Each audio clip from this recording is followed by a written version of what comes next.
10 লাখে পোশাক পরে নিজেকে যে ফকির বলে, জঙ্গি দর্শক হত্যাকারী নেতা হচ্ছে সেই দলে।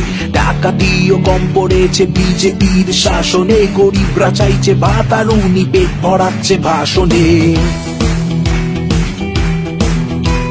12,000 কোটি টাকার পার্টি অফিস বানিয়ে গল্প শুনবো কতদিন এই চৌকিদার আর চালিয়ে।